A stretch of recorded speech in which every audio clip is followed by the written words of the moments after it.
Hace algunos minutos se reportó un intento de motín al interior del penal, una situación de riesgo, de lo cual le queremos preguntar al vocero de seguridad, Luis Alberto Rodríguez, quien está en la línea. ¿Cómo está, Luis Alberto? Buenas noches. Hola, muy buenas noches, Pena.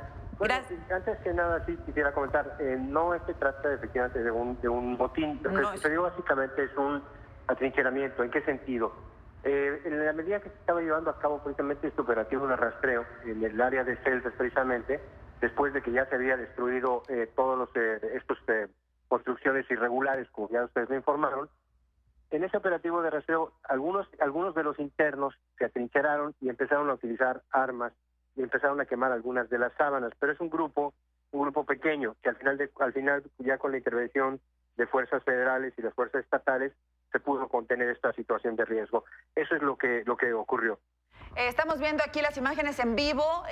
Luis Alberto, vemos familiares de los presos a las afueras del penal. Nos han llamado diciéndonos que no les han dado información, que no los dejan pasar, que hay una unidad antimotines al exterior del penal. ¿Qué es lo que está sucediendo y qué tan riesgosa puede ser la situación, Luis?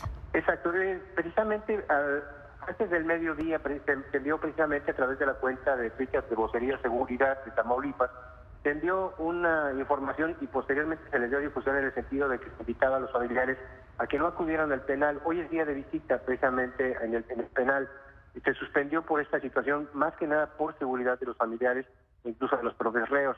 No obstante, acudió un grupo de familiares. Es entendible el estado emocional que esto se les genera. Sin embargo, el coordinador precisamente de asuntos penitenciarios de la Comisión Estatal de Derechos Humanos acudió, dio lectura a la lista de todas las personas que se habían fugado, cuáles habían sido recapturadas, y les dio la información también acerca de que no se les había dado alimentos por la misma situación que se estaba presentando y que, bueno, coincidentemente también había habido un corte de la luz. Entonces, sí ha habido atención en este sentido, es un grupo de familiares, pero la invitación es exactamente de que la visita quedará suspendida en tanto se dé esta situación por seguridad de los propios familiares. Bien, los reos atrincherados, ¿cuántos eran y ya fueron separados? Sí, no tengo el dato, ese dato en particular de cuántos, es un grupo, en algunos de los internos. Lo que sí sucedió es que usaron sus armas, fue repelida la agresión y se contuvo de inmediato. Bajo control la situación que se presentó hace un par de horas. Exactamente. Bien, ahora estamos viendo estas imágenes, Luis Alberto Rodríguez, del interior del penal, y cuando uno ve las imágenes de las condiciones de infraestructura y de seguridad que tiene pues esta cárcel, se explican muchas cosas. Es una cárcel viejísima, Luis Alberto, en donde los presos cavaron un túnel de esta magnitud que ya nos comentabas, sin que nadie se diera cuenta. Es la primera pregunta que tengo para ti. Bien, aquí surgen dos aspectos muy importantes. Uno, ya hay una investigación, se abrió una investigación donde básicamente están sujetos a estas pesquisas 38 custodios por un lado y 2 directivos de este penal. Esa es por una parte. O sea, se va a establecer, digamos, la parte de responsabilidades, saber qué sucedió, pero hay un dato que es muy importante cuando mencionas exactamente el tema de la antigüedad de la cárcel. Es una instalación que fue creada en los años 40. A lo largo del tiempo se descuidó, por ahí de los 50 se empieza a operar propiamente ya como un centro de reclusión y empieza a haber un deterioro paulatino y se dejó prácticamente en el abandono. Otro factor, estaba afuera de la estaba afuera de Ciudad Victoria. Hoy este centro de reclusión está prácticamente absorbido por la mancha urbana. Hay instalaciones, hay oficinas, hay varias instalaciones importantes y bueno, hay un compromiso claro del gobierno de Tamaulipas de sacar este centro de reclusión. Se están explorando ya opciones precisamente para crear un nuevo centro de reclusión.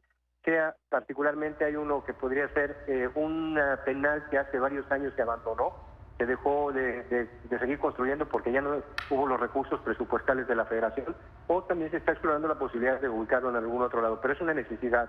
Claro. En el caso precisamente de la población, está diseñado este centro para que de manera óptima funcione con 990 internos. Lo ideal serían 800, pero actualmente hay 1056, hay una sobrepoblación. Claro. Entonces, un elemento central es que ese centro penitenciario tiene que ser cambiado de lugar. Ahora, surgen muchas preguntas, Luis Alberto, a raíz de que vemos este video. Primero, quiero confirmar contigo, ¿no han reaprendido a ningún otro de los reos fugados? Son 12 los que están recapturados. Son 12 los que están recapturados. Bien, faltan 17. El operativo de búsqueda continúa y es muy importante. Ya el gobierno del estado también ya difundió, con el apoyo del Grupo Coordinación Tamaulipas, difundió las imágenes de los 19 personas de 19 personas que están todavía en este grupo de fugados. O sea, son 12 los que se recapturaron, pero se colocaron ahí 19, que es muy importante para que en un momento determinado, a través de la denuncia anónima, a través del 089, la gente pueda en un momento determinado reportarlo. Es una denuncia anónima donde hay confianza total de que no va a aparecer el nombre, no van a aparecer números telefónicos, pero será de gran ayuda en este caso el apoyo de la sociedad. 089. Ahora, Luis Alberto Rodríguez, vemos en el video estas construcciones que se mencionaban que permitieron, supongo, camuflajear la salida de estos reos, pero también vemos una especie de tienditas o de casitas con cobertores y con láminas, como una pequeña vecindad. ¿Esto qué es y para qué se utilizaba? Precisamente esas son las construcciones irregulares que hoy fueron destruidas, como se reportó precisamente, reportó precisamente el reportero, como mencionó el reportero. Eran construcciones irregulares, no tenían por qué estar ahí. Ahí había tienditas, había una serie de actividades que estaban desarrollando. Esas fueron destruidas. Justo ahí, en uno de esos espacios, de ahí partió precisamente el túnel. Ahí cavaron 5 metros de profundidad, era algo que no se veía a simple vista, y después hacia el exterior 40 metros. Vamos a ver estas imágenes también que nos llegaron del túnel, en donde alrededor pues se ve alguna de la herramienta que utilizaron, Luis Alberto, y además latas de cerveza y algunos otros artículos que no tendrían por qué estar al interior de un penal. Exacto, pero se veían, precisamente estaban cubiertas por este tipo de tiendas o estas instalaciones irregulares. Ahora, los custodios, como en la mayoría de los penales, no hacen revisiones, pases de lista, cateos periódicos. ¿Cuándo fue la última vez que se hizo una revisión aquí? Ese es un procedimiento que, bueno, tendría que estar haciendo regularmente los custodios, pero sí vale la pena mencionar que en diciembre del año pasado se llevó a cabo precisamente una acción de revisión. Incluso implicó la excarcelación de 12 de los principales líderes que estaban ejerciendo el autogobierno en ese momento. Entonces se dio esa excarcelación y hubo una revisión precisamente. ¿Y nadie se daba cuenta de lo que pasaba ahí? ¿Cómo pudieron construir un túnel durante meses sin que se... ¿Cuántos meses les pudo haber tomado un túnel al estilo Chapo, digamos, como estila el Chapo Guzmán, un túnel de 40 metros de largo sin que nadie lo notara, Luis? Ya son datos, precisamente ya son elementos que van a tener que ser arrojados a través de esta investigación que se abrió. Establecer, digamos, cuánto tiempo, bueno, eso corresponde más bien a peritos en materia, toda esta materia de ingeniería, arquitectura, seguramente ellos lo podrán establecer. Precisamente por eso se abrió esta investigación. Esta investigación nos va a arrojar seguramente mucha de esta información. Sin duda hay un autogobierno absoluto al interior de este centro penitenciario.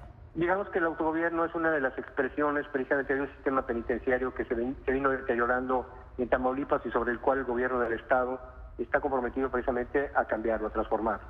¿Y de qué forma, Luis? Esto parece imposible, no acaban de llegar al gobierno. Como comentaba, uno de los elementos precisamente en el caso de Ciudad Victoria es sacar el centro de reclusión de Victoria a otro lugar fuera de la ciudad. Ese sería uno, y en el resto precisamente del estado llevar a cabo toda una serie de acciones para efectivamente, uno, bajar la sobrepoblación y evitar este tipo de situaciones como las que hemos estado viendo en Victoria. A partir de esto, ¿se va a reforzar la seguridad en este penal y en los otros penales estatales de Tamaulipas?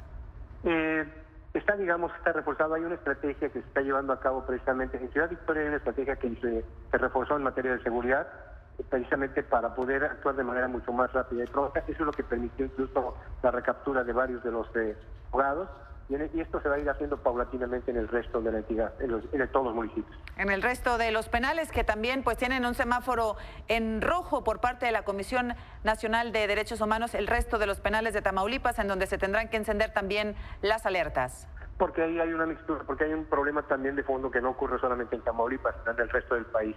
La gran cantidad de reos y esa mezcla entre reos de fuero federal y fuero común. Gracias por la información y seguiremos atentos. Luis Alberto Rodríguez, gracias y buenas noches. A la orden, hasta luego.